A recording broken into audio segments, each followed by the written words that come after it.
Well, welcome back and Happy New Year, Prepper friends. Welcome to 2021 and welcome back to the Prepper Post News, courtesy of Freedom Prepper. I am your host, Perrin Lovett, and it is Friday, January 1st, 2021, the new year. And out with the old. You'll remember 2020 was a lot of fun, but we're going to see if we might be able to improve on it just a little bit. Today's news is going to be a little short, I think. I've got a couple of stories that lingered from last year, and there's not that big a difference between Thursday and Friday. I hope you guys enjoyed the recap.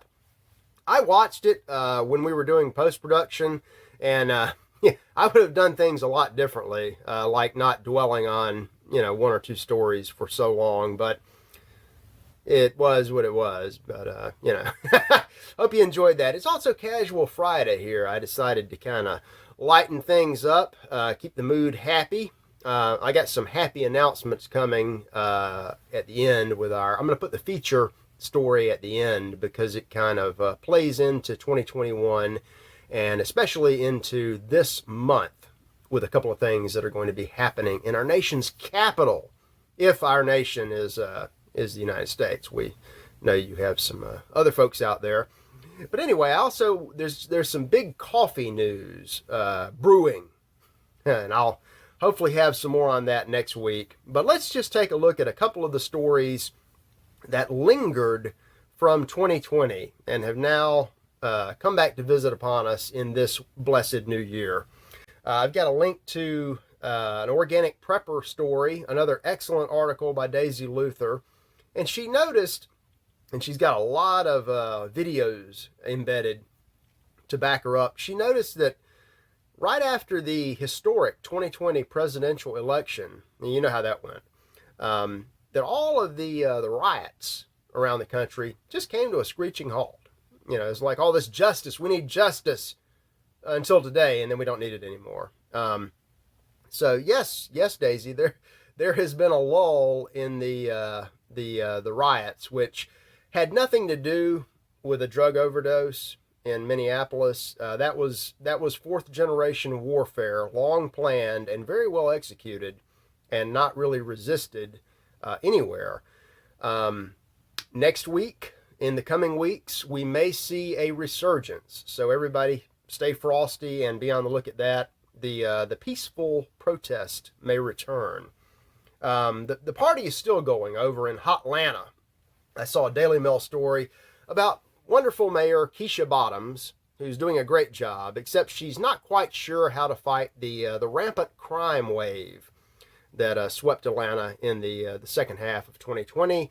Murders are up, rivaling all-time highs, and she's out of ideas, and she's now asking for suggestions. Now, before you don't say silly things like, hey, how about arrest criminals instead of your own police officers? That we don't do that anymore. This is the United States, the USSA. And I don't really have a suggestion anyway. I don't know much because the only thing I could think of would be, call Bill Sherman again, but he's dead. So, maybe stay out of Atlanta or the cities in general. That's a city. Stay out of them. The small towns, even the small luxury resort towns, are having problems. I saw a fascinating duo of stories that I've got here, very in line with what I've been talking about the past, 8 days. Up in Aspen, Colorado, great ski town, moneyed getaway. It's cold. It's wintertime. They're up high in the mountains. There's a lot of snow. And a lot of people rely on natural gas to heat their homes or chalets or, rental townhouses. An eco-terrorist group, left-wing eco-terrorist group, went out there and cut the pipeline. So it stopped the flow of natural gas, which turned off the heat for everybody. So I said, beware, be on the lookout for continuing disruptions to the utilities. There you go. And not in a place, in a season where you'd really want to see it happen. And I did some research a couple years ago. These left-wing nutjob terrorist groups are generally the number one purveyors of terrorism in America. So it's good to see they ended 2020 with a bang, and hopefully they'll be back for more. Not. But up in Nashville, we had the deep state attack on the servers, or on the 5G mystery that will never be solved. Forget about it. You know what I'm talking about. USA Today finally noticed what I noticed right after it happened, that this points out some weaknesses in the communication system, the Internet of Things, and the utilities. So I got this story, though. Even if they come late to the party, it always makes me think, what are all these big tech utility companies going to do? Was this, they've got to have contingencies. Are they going to try to, they need redundancy.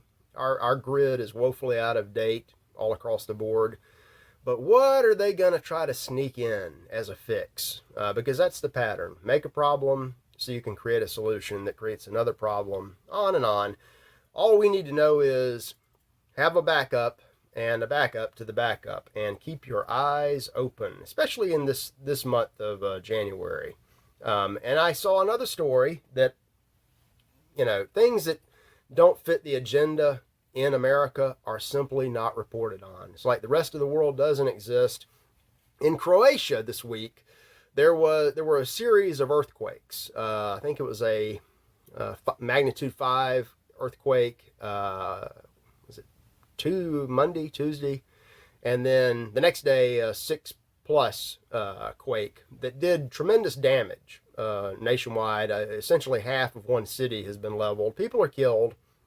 So just bear in mind that no matter what we, the people, are coming up with, our never-ending gifts to ourselves of all these man-made problems, nature never sleeps either. So, be on the lookout for things that, don't have a political agenda of any kind. They just happen. And if they happen in a place like Croatia, all of the good former Yugoslavian people who had a war, couldn't get along and had a war, let a natural disaster happen, and they all come back together because they are a resilient and a civilized people.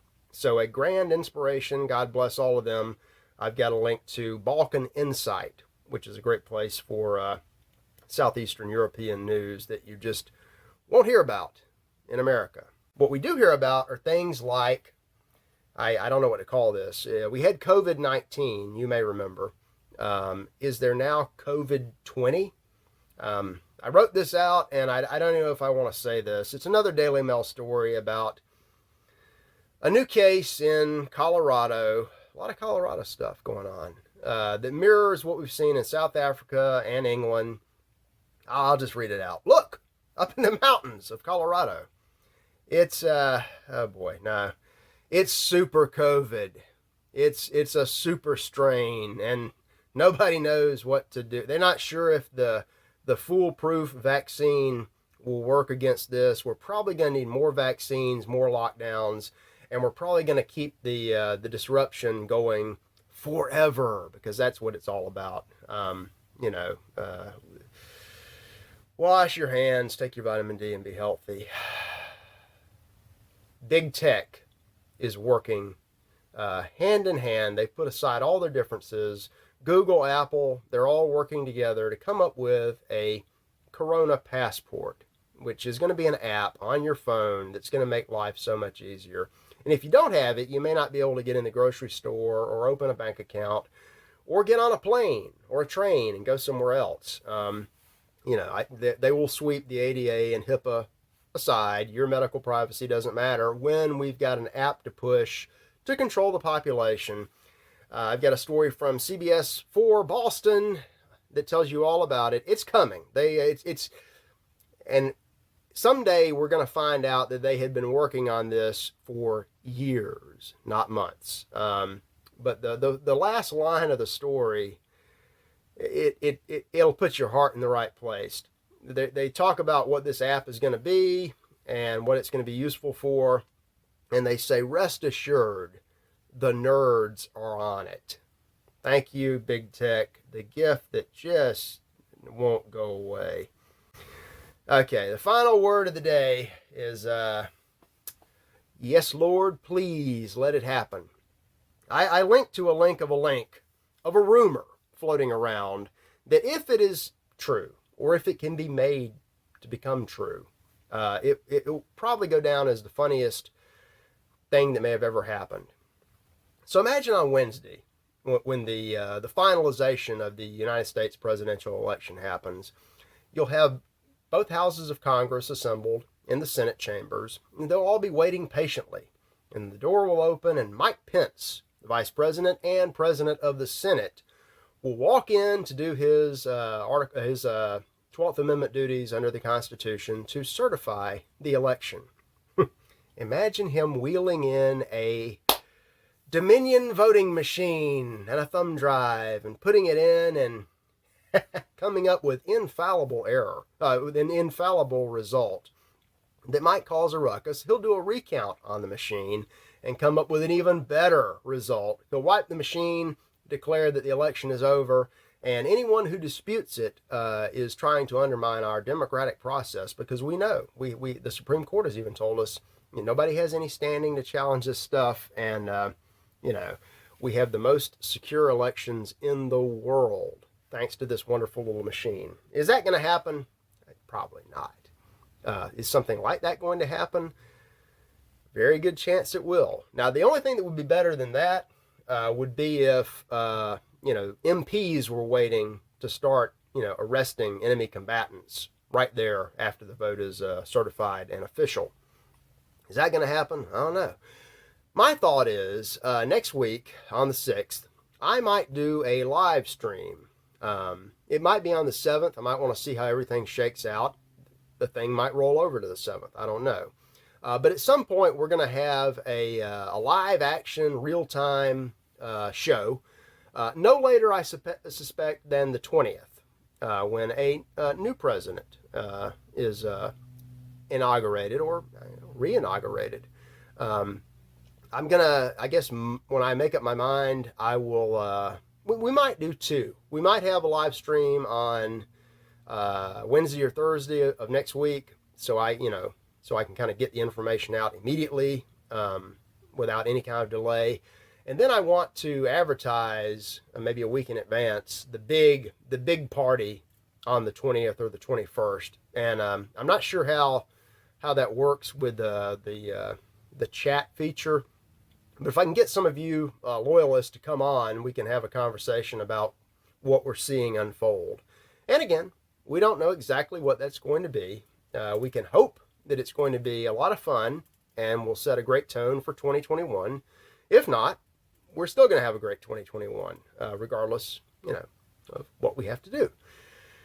So anyway, I'm going to go ahead and wrap this one up early.